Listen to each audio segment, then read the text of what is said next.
না, চোখে দেখবেন, অনুভব করবেন। সুন্নি ছিল, সুন্নি আছে, সুন্নি থাকবে। ঠিক কিনা বলেন? ইন্নাহু হুয়া ইউবদিউ। হুজুর এখানে আছেন, আল্লাহ হলেন তিনি যিনি আমার হুজুরের আপনাদের পৃথিবীর সবার শুরুর মালিক। ওয়া হুয়া ইউবদিউ ওয়া ইউঈদ, যিনি আমার শেষের মালিক। তিনি আমাকে বড় মায়া করে বানিয়েছেন। মায়া করে বানিয়ে এই যে চেহারাটা দেখছেন না, নকশাটা, এটা আমার আল্লাহ নিজের হাত দিয়ে বানিয়েছেন। খলাকতু বিয়াদাইয়া, আল্লাহ পাক নিজের হাত দিয়ে আপনার চেহারাটাকে বানিয়েছেন।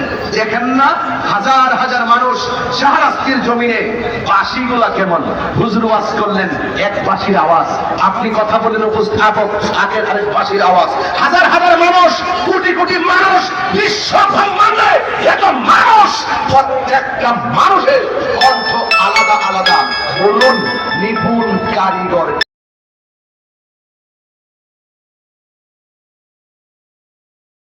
বোঝে না? আপনি কি বান্ডেলের জন্য কথা বলেন না চেয়ারের জন্য কথা বলেন? সেই রব কি বুঝে না? এই জন্য সুন্নিরা এক আল্লাহকে সন্তুষ্টি করতে কথা বলেন, ঠিক কিনা? আমার নবীজিকে আমরা জানের চাইতেও বেশি ভালোবাসি, মার চাইতেও বেশি ভালোবাসি, বাবার চাইতেও বেশি ভালোবাসি। আমার রাসূল বলছেন, ওয়ান্নাসি আজমাইন, সব মানুষের চাইতে আমি নবীকে ভালোবাসতে হবে, তাইলে তুমি ইমানদার হবে। ইমান ছাড়া নামাজ পড়বেন, এই জায়গার মধ্যে কর ফালাবেন, নো বেনিফিট। আপনি যত কাজই করেন কোনো উপকারে আসবে না। ইমান ছাড়া আপনি কপালে কালো দাগ ফেলেন, চেষ্টা দিদি দিতে কোনো লাভ হবে না। কারণ আল্লাহ ঈমানা লিমাল্লাহ মুহাব্বাতালাহ, আল্লাহ পাকের হাবিব বলছেন, যতক্ষণ তোমরা ইমানদার হবে না, যার ভেতরে আমি নবীর মহব্বত নাই, তার ঈমান নাই। যার ঈমান নাই, তার নামাজের দাম নাই। যার ঈমান নাই, তার রোজার দাম নাই। যার ঈমান নাই, তার হজের দাম নাই। যার ঈমান নাই, তার যাকাতের দাম নাই। যার ঈমান নাই, তার জিন্দেগীর দাম নাই। যার ঈমান নাই, তার বন্দেগীর দাম নাই। যার ঈমান আছে, তার বন্দেগীর দাম আছে। কথা বলেন, ঠিক কিনা? এই জন্য সুন্নিরা সর্বপ্রথম ইবাদতের সবক দেওয়ার আগে ঈমানের সবক দেয়, ইবাদতের সবক দেওয়ার আগে মুহাব্বতের সবক দেয়।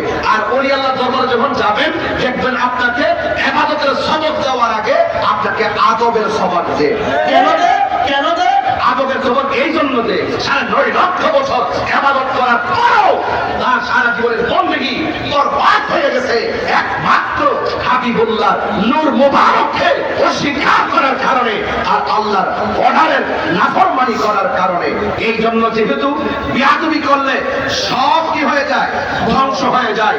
আরে আদম আলাইহিস সালাম জন্মের কাছে গিয়েছে, অনুতপ্ত হয়েছে, রব্বানা যালামনা আনফুসানা ওয়া ইল্লাম তাগফির লানা ওয়া তারহামনা লানাকুনান্না মিনাল খাসিরিন। তিনি অনুতপ্ত হয়েছেন আল্লাহ পাকের নবী হিসাবে।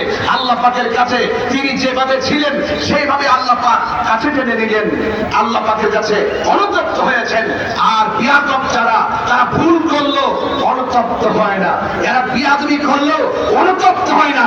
এই জন্য অনুতপ্ত হওয়া এটা আদম আলাইহিস সালাম আমার বাবার খাসিয়ত, আর অনুতপ্ত না হওয়া ইবলিসের খাসিয়ত। এখন বলুন, আমরা কি ইবলিসের দলে?